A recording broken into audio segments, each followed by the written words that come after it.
warahmatullahi wabarakatuh. Nama saya Muhammad Sufi bin Alias. Saya daripada kelas DSI 2D. Tajuk pembentangan saya hari ini adalah pembubaran pernikahan melalui fasa. Dengan nama Allah yang Maha Pemurah lagi Maha Mengasihani. Segala puji bagi Allah Subhanahu Wa Taala serta selawat ke atas junjungan mulia Nabi Muhammad sallallahu alaihi wasallam. Apa itu fasa? Daripada segi definisi fasa ialah melepaskan ikatan perkahwinan antara suami isteri setelah diminta cerai oleh isteri melalui pengadil iaitu hakim. Fasa ni hanya boleh dilakukan oleh pihak yang berkuasa, contoh macam pengadil, hakim dan kadi apabila terdapat sebab-sebab yang tertentu. Contohnya si suami ni hilang entah ke mana kan, tak tahu pergi mana, tak tahu hidup ataupun mati. Ataupun suami atau mahupun isteri murtad. Pengertian fasaq. Fasaq ni berasal dari bahasa Arab, dari akar kata fasakha, yang secara etimologinya bermaksud mencabut, membatalkan, menghapuskan akad nikah dan melepaskan hubungan yang terjalin antara suami isteri. Daripada Kamus Bahasa Indonesia pula, fasaq ni adalah hak pembatalan pernikahan oleh pengadil agama berdasarkan dakwaan, iaitu tuntutanlah si isteri atau suami yang dapat kebenaran oleh pengadilan agama untuk diorang buat tuntutan tu lah.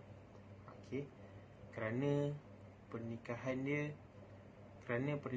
yang terlanjur menyalahi hukum pernikahan. Sekian saja daripada saya, definisi dan pengertian fasaq. Seterusnya saya akan pas kepada rakan saya.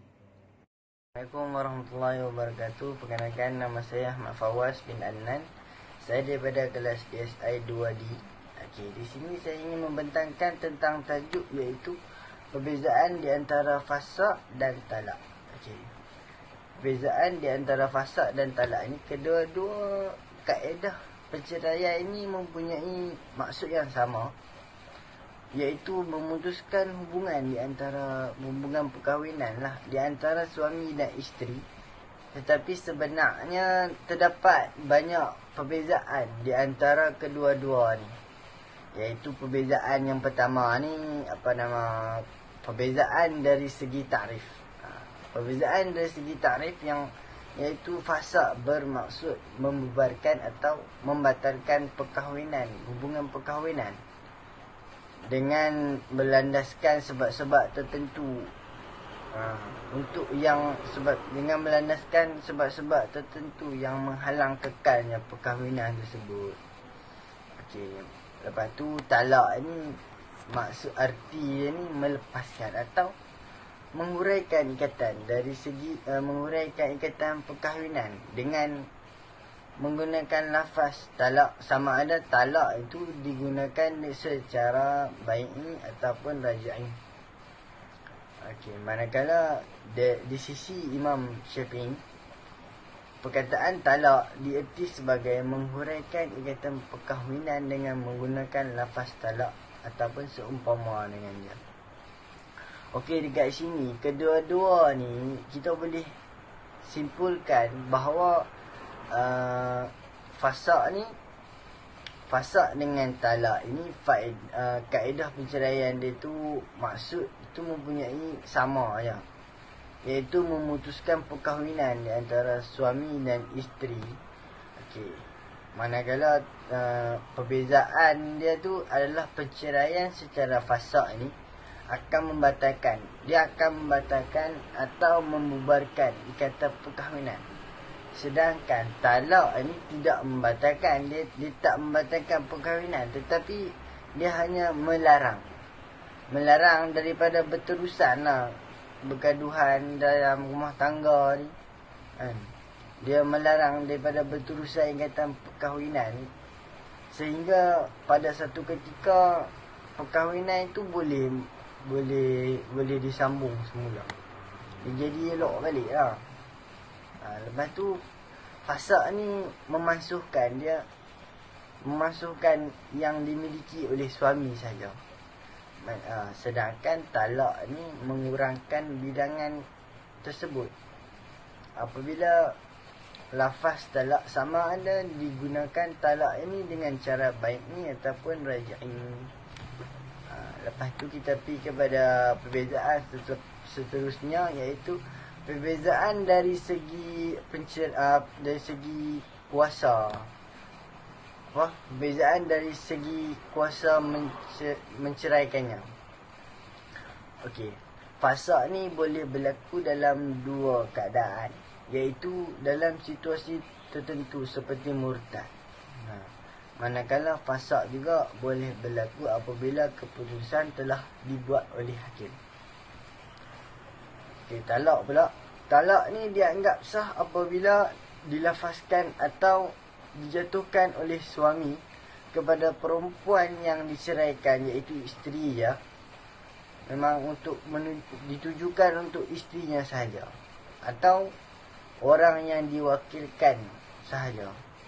Orang lain tak boleh lah, tak berhak pun untuk menceraikan, sebab ini hak suami, bukan hak siapa-siapa lah. Sebab suami ni, talak ni suami untuk ceraikan isteri. Macam tu. Okey. Lepas tu dia punya talak ni.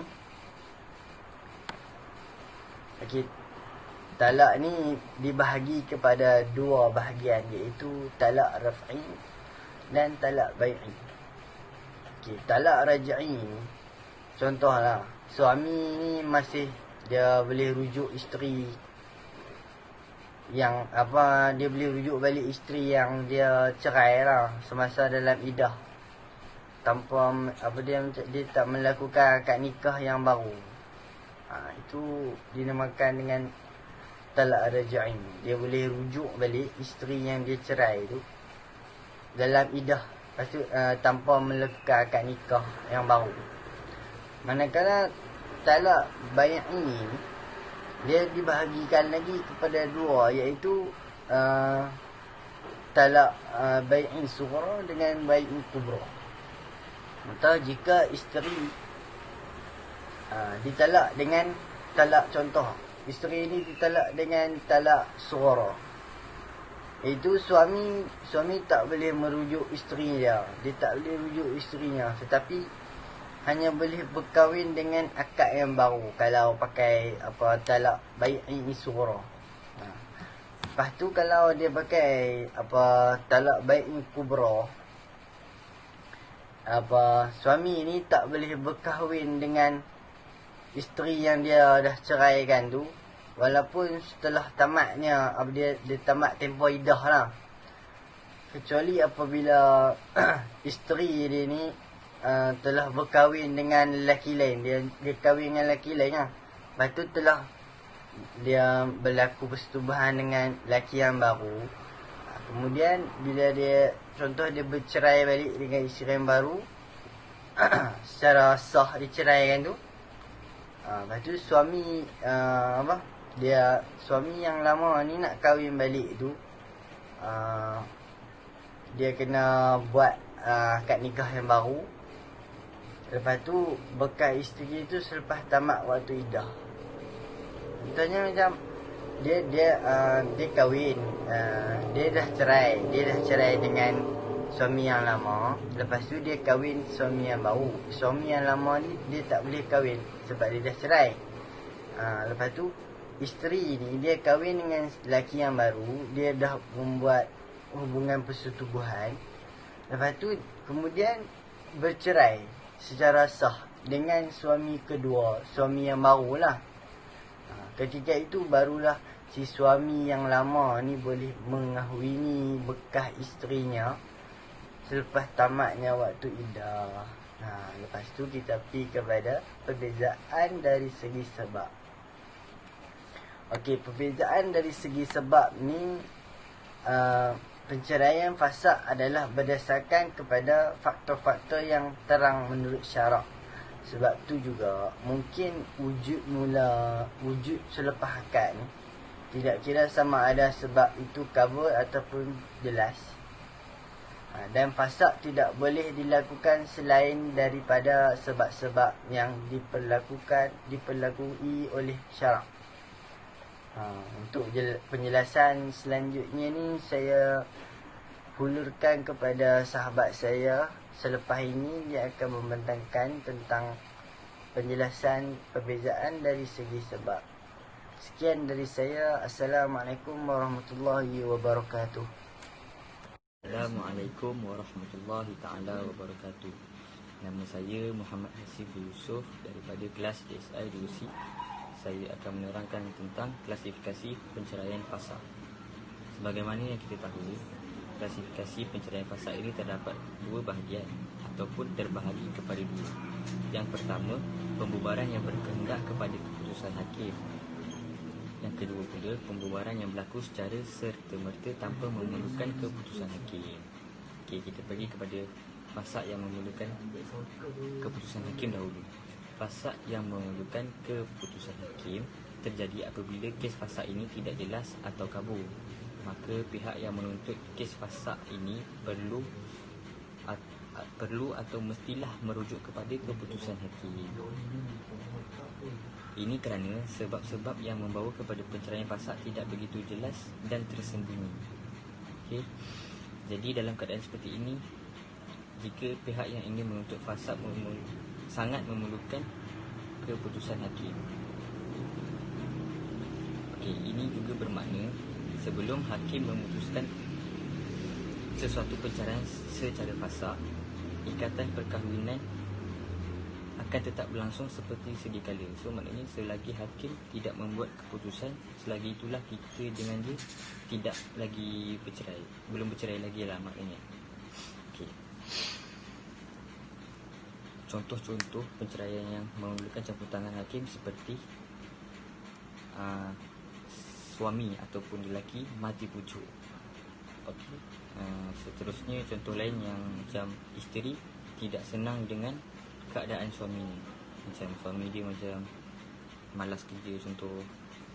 Macam isteri dia mentanggung suami dia. Macam tu. Ataupun suami dia macam tiba-tiba jadi macam lagi dadah ke macam mana ke kan. Itulah. Okey. Maka dalam keadaan seperti itu atau dalam keadaan demikian, isteri berhak untuk merujuk kepada hakim untuk menuntut fasaq lah. Kita pergi kepada fasaq yang tidak memerlukan campur tangan hakim. Fasaq yang tidak memerlukan campur tangan hakim dikategorikan apabila sebab-sebab yang bawa kepada fasaq itu jelas, terang dan dapat diketahui dengan mudah. Contohnya, perceraian fasaq yang sebegini di antaranya ialah kerana salah satu pihak murtad atau enggan memeluk agama Islam, sedangkan pihak yang lain memeluk Islam. So macamnya fasaq yang dia ni, dia macam tiba-tiba suami tu murtad. So tak payah hakim lah, penceraian fasaq itu terus terjadi, dia tidak memerlukan keputusan hakim. Okey, jadi macam dalam perkahwinan ini, ikatan perkahwinan akan terfasaq dengan sendirinya. Yes, walaupun tiada keputusan hakim yang dibuat. Okey, tapi walau bagaimanapun, suami atau isteri perlulah mengambil inisiatif untuk inisiatif ni inisiatif sendiri tau. Sebab tak ada orang yang nak tolong kita. So dia kena ambil inisiatif sendiri untuk melaksanakan fasaq ni. So sekiranya tiada tindakan, contoh suami dan isteri tu macam tak nak buat apa-apa pasal fasaq ni. So pihak lain yang mengetahui keadaan ini, atau ada orang lain macam mak mertua ke mak kita ke mak sendiri ke tahu kan dalam pasal keadaan ini, maknanya diorang ada hak untuk membawa kes ini kepada hakim supaya perkahwinan itu difasakkan. Yalah, macam ayah ke tahu, so ada hak, mereka ada hak untuk memfasakkan, membawa kes ini untuk difasakkan. Okey. Contoh yang lain yang kita dapat adalah terjadinya pernikahan yang kemudiannya antara suami dan isteri adalah orang nyata yang haram dikahwini menurut Islam. Contohnya macam suami isteri dah kahwin, so lepas tu lepas dah berapa bulan kahwin, baru diorang tahu yang sebenarnya diorang ni adik-beradik. Macam tu. So maknanya perkahwinan mereka ni terfasak dengan sendirinya lah. Sebab menurut Islam adik-beradik tak boleh kahwin. Okey. Apabila terjadi kes-kes macam ni, mereka tu terus difasakkan perkahwinannya tanpa memerlukan keputusan hakim atau melalui prosedur tertentu. Secara umumnya dalam banyak keadaan yang melibatkan tuntutan fasak, campur tangan hakim ini adalah sangat penting dan merupakan sesuatu yang perlu, yang dapat kita lihat sebagai unsur terpenting di dalam pelaksanaan perceraian secara fasak ini. Okey.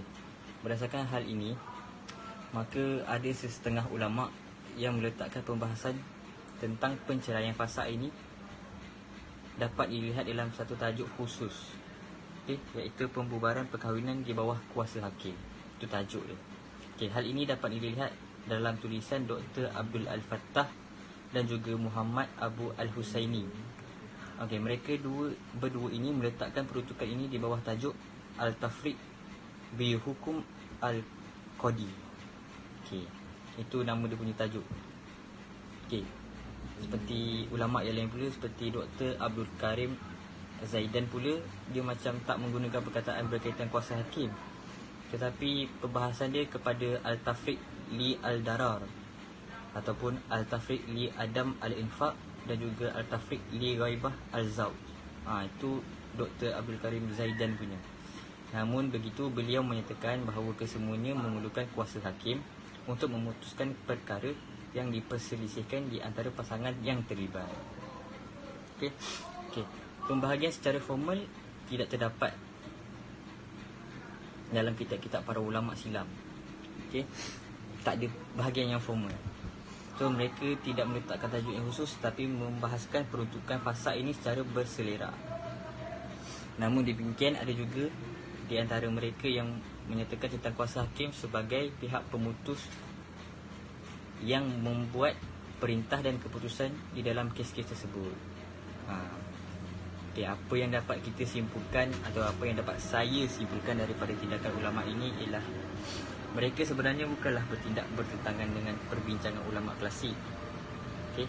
Sebaliknya, membawa pembaharuan dengan cara mengambil kesemua yang dibahaskan dan dengan menyeragamkan di bawah satu tajuk yang khusus. Okay. Penyusunan secara sistematik ini sebenarnya adalah suatu jasa yang sangat besar dan kita patut hargai oleh semua pengkaji yang baru yang ingin mendalami peruntukan ini. Ini kerana usaha mereka telah memudahkan kita mencari maklumat serta lebih memudahkan lagi pemahaman terhadap peruntukan penceraian secara besar. Okay, kita sepatutnya berterima kasih kepada ulama-ulama ini sebab diorang dah memudahkan kita. Akhir sekali pula ialah syarat-syarat cerai melalui fasak. Menurut pendapat mazhab Syafi'i. Okay, di sini saya pakai mazhab Syafi'i sebab di Malaysia kita mengamalkan mazhab Syafi'i. Okay. Syarat sah fasak terdapat dua sahaja, iaitu tidak sah fasak nikah jika dipersetujui oleh kedua-dua belah pihak. Okay, yang seterusnya, keterangan atau bukti yang diberikan mestilah disaksikan oleh dua orang lelaki atau pengakuan bahawa kecacatan seperti mati, pucuk atau dengan cara berganti-ganti sumpah itu benar-benar berlaku.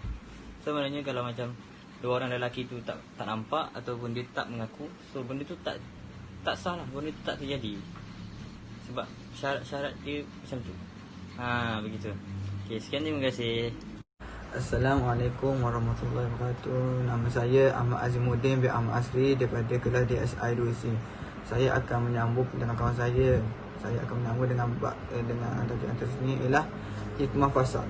Adapun hikmah mengapa Islam mengharuskan fasak ialah yang pertama, untuk mengekalkan kasih sayang antara suami isteri dan menjauhkan perasaan benci-membenci disebabkan suatu keaiban yang ada pada diri seorang itu. Contohnya, kita boleh tengok pada zaman sekarang banyak kes santau, sama ada lelaki atau perempuan yang nantau bekas suami sendiri, bekas isterinya, maupun isteri orang disantau, orang lain pun dia akan santau kerana perasaan benci. Jadi Islam cuba mengelakkan daripada perasaan tersebut dengan adanya fasak. Seterusnya ialah memberi hak memilih kepada suami isteri selepas akad nikah di atas perkara-perkara yang menghalang mencapai tujuan perkahwinan yang dikehendaki oleh syarak. Ini menerangkan ialah kecacatan semasa akad atau selepas akad yang menghalang sesuatu akad perkahwinan itu daripada terus berlangsung. Selain itu, yang ketiga pula ialah perkahwinan lebih penting daripada jual beli dan syarat-syarat dalam perkahwinan ialah lebih utama dipenuhi daripada syarat-syarat jual beli, iaitu khiyar yang bermaksud memilih. Di samping itu, yang keempat pula iaitu Allah dan Rasulnya sekali tidak membenarkan berlaku sebarang penipuan ataupun pemalsuan dari semua bentuk akad, terutamanya akad nikah. Dan yang kelima ialah keharusan fasad adalah sumber-sumber dan dasar-dasar keadilan Islam agar kebaikan umatnya, supaya mereka hidup dalam rumah tangga yang aman damai dan tidak terancam jiwanya oleh suatu perasaan yang mengganggu ketenteraman hidup. Akhir sekali, Islam mahu umatnya menghindarkan diri daripada kemudaratan dan bukan menyumbang kepada sebarang bentuk kemudaratan dan penganiayaan dalam rumah tangga. Kesimpulan yang dapat diambil daripada pembahasan di atas dapat dilihat beberapa bentuk atau kaedah yang dapat dilakukan manakala seorang suami atau isteri hendak membubarkan suatu perkahwinan. Hak talak nampaknya dipegang oleh suami bila ia hendak menceraikan isterinya, sama ada wujud sebab maupun tanpa sebarang sebab-sebab yang jelas. Namun demikian, di dalam ajaran Islam, isteri tetap diberi hak untuk melepaskan tali perkahwinan melalui jalan khuluk, taklid dan fasakh. Walau kaedah ini memerlukan elemen-elemen khas bila si isteri mahu melepaskan ikatan perkahwinan dengan suaminya. Khusus pada fasakh terdapat lima macam syarat yang mesti dipenuhi bila si isteri mahu melaksanakan perceraian, iaitu kecacatan, iaitu uyub, tidak memberi nafkah, suami hilang, suami dipenjarakan, dan penganiayaan, iaitu suami mendera isteri ke apa semualah. Dapat dikaitkan bahawa fasakh ini merupakan salah satu jalan penyelesaian terbaik bagi isteri untuk membubarkan perkahwinan dengan suaminya, dan selanjutnya dapat membina ikatan perkahwinan baru yang lebih baik tanpa sebarang masalah, sama ada secara sengaja maupun tak sengaja. Setelah melalui suatu pengalaman dari kegagalan dalam rumah tangganya sebelum yang terdahulu, sebarang kemudaratan hendaklah dihindarkan sebagaimana yang telah disentuh di atas, bahawa penceraian dengan jalan fasakh ini sebagai hak yang sering digunakan oleh pihak isteri. Namun demikian, sebenarnya fasakh bukan setakat isteri sahaja yang boleh menggunakannya, malah ini merupakan hak bagi mana-mana pihak yang terlibat dalam suatu ikatan perkahwinannya, itu. Artinya suami juga mempunyai hak untuk menggunakan fasakh untuk membubarkan ikatan perkahwinan, tidak kira sama ada ia disebabkan oleh kecacatan atau halangan yang lain. Di samping itu, permohonan fasakh ini juga boleh dibuat melalui kuasa hakim. Pada dasarnya, fasakh terjadi kerana sebab-sebab yang terjadi, baik yang datang sewaktu akad maupun yang datang sesudah akad, dan ditinjau dari sebab yang merosakkan. Maka fasakh mempunyai dua jalan, iaitu fasakh yang berkehendak kepada keputusan hakim dengan melalui proses pengadilan, dan fasakh yang tidak berkehendak kepada keputusan hakim, iaitu waktu isteri mengetahui adanya sebab yang merosakkan perkahwinannya. Ketika itu mereka wajib memfasahkan perkahwinannya dengan tanpa melalui proses tersebut. Sekian saja daripada pendengar kami. Assalamualaikum warahmatullahi wabarakatuh.